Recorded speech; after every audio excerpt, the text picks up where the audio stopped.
So angle of elevation, सवाल ये उठता है कि एंगल ऑफ एलिवेशन आखिर हम ले कहाँ से, एंगल ऑफ डिप्रेशन आखिर हम ले कहाँ से। तो सबसे पहले आपको एंगल ऑफ एलिवेशन हॉरिजॉन्टल से लेना है और हॉरिजॉन्टल से ऊपर लेना, और एंगल ऑफ डिप्रेशन हॉरिजॉन्टल से नीचे लेंगे। डन। जो ट्राइंगल होता है उसके तीनों एंगल का सम 180 डिग्री होता है। यस। अगर मान लो राइट एंगल ट्राइंगल है और राइट एंगल ट्राइंगल में एक एंगल आपका ऑब्वियस सी बात है 90 डिग्री है, और दूसरा एंगल अगर आपका अल्फ़ा है तो तीसरा एंगल बड़ी जाहिर सी चीज़ है 90 माइनस अल्फ़ा ही होगा। रेडियन को डिग्री में कन्वर्ट करना है तो 180 बाई पाई से मल्टीप्लाई करिए, और डिग्री को रेडियन में करना है तो पाई बाई 180 से मल्टीप्लाई करिए। पाई स्क्वायर को अगर आप देखेंगे तो इसकी अप्रॉक्सीमेट वैल्यू 10 होती है, मतलब 3.14 का होल स्क्वायर आप अप्रॉक्सीमेटली 10 ले सकते हैं। 1 मीटर में 100 सेंटीमीटर होते हैं, 1 फर्मी मीटर में 10 की पावर माइनस 15 मीटर होते हैं, 1 पिकोमीटर में 10 की पावर माइनस 12 मीटर होते हैं, 1 नैनोमीटर में 10 की पावर माइनस 9 मीटर होते हैं, 1 माइक्रोमीटर में 10 की पावर माइनस 6 मीटर होते हैं, 1 मिलीमीटर में 10 की पावर माइनस 3 मीटर होते हैं, 1 सेंटीमीटर में 10 की पावर माइनस 2 मीटर होते हैं, 1 किलोमीटर में 10 की पावर 3 मीटर होते हैं, और 1 मेगामीटर में 10 की पावर प्लस 6 10 की पावर 6 मीटर होते हैं। अब मैं पैरेलल लाइन की बात करूं तो पैरेलल लाइन वो होती हैं जिनके बीच का एंगल 0 डिग्री होता है। ऑर्थोगोनल लाइन की बात करूं तो ऐसी दो लाइन जिनके बीच का एंगल 90 डिग्री है, मतलब परपेंडिकुलर है। एंटी पैरेलल लाइन की बात करें तो ऐसी दो लाइन जिनके बीच का एंगल 180 डिग्री है, अपोजिट है एक दूसरे के। कॉम्प्लीमेंट के एंगल की बात करें तो ऐसे एंगल जिन दोनों का सम करके 90 डिग्री आ जाए। एंड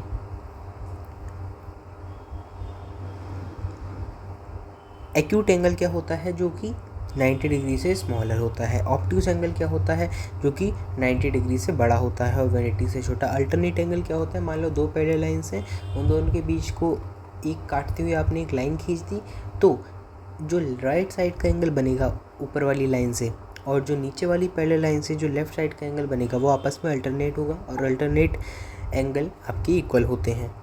इंपॉर्टेंट ट्रिग्नोमेट्रिक रिलेशंस की बात करें तो साइन ए प्लस बी आपका इक्वल होता है sine A cos B plus cos A sine B.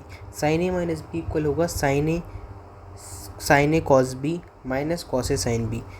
Sine A plus B sine A cos B plus cos A sine B, sine A minus B sine A cos B minus cos A sine B, and cos A plus B होगा cos A cos B minus sine A sine B, and cos A minus B होगा cos A cos B plus sine A sine B. Opposite हो जाता है cos में sign. Ten की बात करें तो टेन ए प्लस बी होगा आपका tan A plus tan B divided by 1 minus tan A tan B. Tan A minus B आपका इक्वल होगा tan A minus tan B upon 1 plus tan A tan B. Tan A plus tan B equal tan A plus tan B divide by 1 minus tan A tan B, and tan A minus B tan A minus tan B upon 1 plus tan A tan B.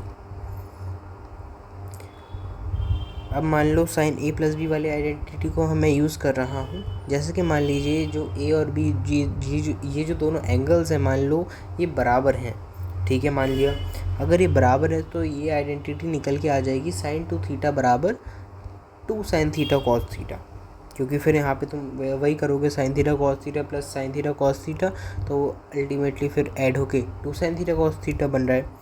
तो ये identity एक और निकल के आ गई हमारी कि sign 2 theta बराबर होता है 2 साइन थीटा कॉस थीटा के। इससे तुम हाफ एंगल फॉर्मूला डिराइव कर सकते हो। मान लो 2 थीटा की जगह मैं अल्फ़ा ले लूँ, तो यहाँ पे तुम sine alpha equals 2 sine alpha by 2 और कॉस अल्फ़ा बाई 2 लिख सकते हो। ये तुम्हारा हाफ एंगल फॉर्मूला बन गया साइन के लिए।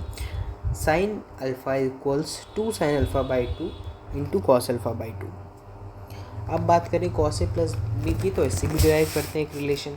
कॉस ए प्लस बी से आपका रिलेशन डिराइव होगा कॉस 2 थीटा, मतलब कि cos theta minus sine theta, मतलब कि कॉस 2 थीटा से एक रिलेशन डिराइव आपका हो जाएगा जो कि है cos square theta minus sine square theta. Cos 2 theta equals cos square theta minus sine square theta. Done. अब बात अगर हम करें तो साइन थीटा की बात करें,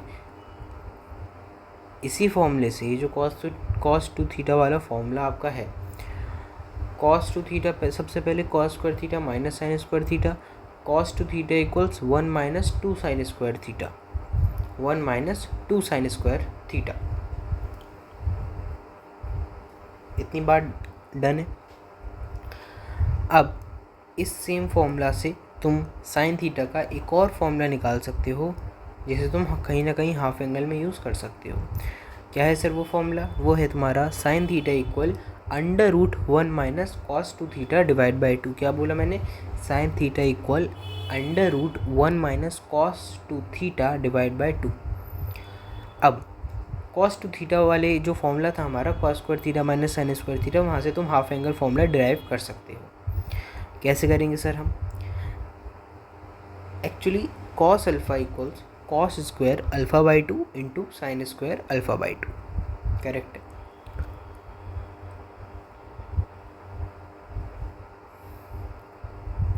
cos square alpha by 2 into sine square alpha by 2।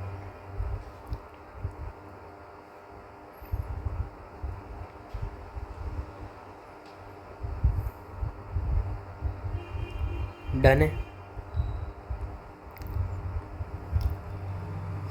अब सवाल उठता है कि सर ये जो सवाल होते हैं ट्रिग्नोमेट्री में, हम अपनी बुक्स में, हम अपनी मॉड्यूल्स में देखते हैं, टेस्ट में देखते हैं कि जैसे कि साइन 90 प्लस थीटा, एक तो वो वाला तरीका होता है इस चीज़ को सॉल्व करने का जब तुम आज तक वाले रूल से करते हो, ASTC वाले रूल से, है ना। लेकिन उसमें तुम्हें 3 से 4 चीज़ें याद रखनी पड़ेंगी। लेकिन जो हमारे MR सर हैं उन्होंने बेसिकली, वैसे तो मुझे वो वाला तरीका आता था, बट MR सर ने एक तरीका बताया है जिससे कि बिना उन चीज़ों से कर सकते हैं। मतलब कि बेसिकली ये वाला जो फॉर्मूला हमने पढ़ा है अभी, ये वाला जो फॉर्मूला भी हमने पढ़ा है, इसमें साइन ए प्लस बी की आइडेंटिटी यूज़ करके ही तुम इसे सॉल्व कर सकते हो। ठीक है, sine A cos B plus cos A sine B use करके। और एक ग्राफ भी याद रखना है कि साइन थीटा का जो ग्राफ होता है आपका, वो पीरियोडिक मोशन वाला जो ग्राफ होता है साइन थीटा और कॉस थीटा का, वो भी हमें यहाँ पे याद रखना है। जैसे कि अगर मैं यहाँ पे बनाऊँ तो साइन थीटा का जो ये वाला ग्राफ होता है, यहाँ पे 0, यहाँ पे 90, यहाँ पे आपका हो जाएगा 180, यहाँ पे हो जाएगा 270 और यहाँ पे हो जाएगा 360। यहाँ पे है +1 और यहाँ पे है -1। कॉस की बात करूँ, कॉस के ग्राफ की अगर हम बात करें तो कॉस के ग्राफ में सबसे पहले यहाँ से स्टार्ट होता है ये, और यहाँ पे आएगा 0, यहाँ पे है तुम्हारा +1 और यहाँ पे आएगा तुम्हारा -1। 0 है, 90 है, 90 है, ये 180 है, ये 270 और ये है तुम्हारा 360। ऐसे हमें वैल्यूज़ को याद रखनी है। एटलीस्ट हमें ये वाली वैल्यूज़ याद रखनी है। कौन कौन सी वैल्यूज़ सर? 0, 90, 180, 270 और 360 वाली जो वैल्यू होती हैं वो हमको याद ही रखना है।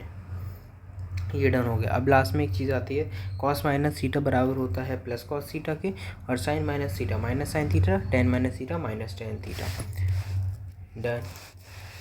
स्मॉल एंगल अप्रोक्सीमेशन की बात करें तो यहाँ पे स्मॉल एंगल अप्रोक्सीमेशन में या तो तुम्हारा एंगल 5 डिग्री है या 5 डिग्री से कम है, वहाँ पे तुम ये यूज़ करोगे साइन थीटा थीटा रह जाएगा और वो रेडियन में होना चाहिए, और टेन थीटा भी थीटा रह जाएगा, वो भी रेडियन में होना चाहिए, और कॉस थीटा 1 हो जाएगा, क्योंकि कॉस थीटा होता है बेस अपॉन हाइपोटेनस b/h। और स्मॉल एंगल अप्रोक्सीमेशन जब तुम करोगे तो जो ट्राइंगल बनने वाला है स्मॉल एंगल की वजह से, उसमें कहीं ना कहीं अप्रॉक्सीमेटली बेस और हाइपोटेनस एक दूसरे के बराबर हो जाएंगी, और अगर कॉस थीटा उसका ही रेशियो है तो वो आपस में कैंसिल होके आंसर आएगा 1।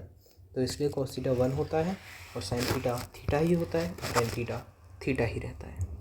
डन।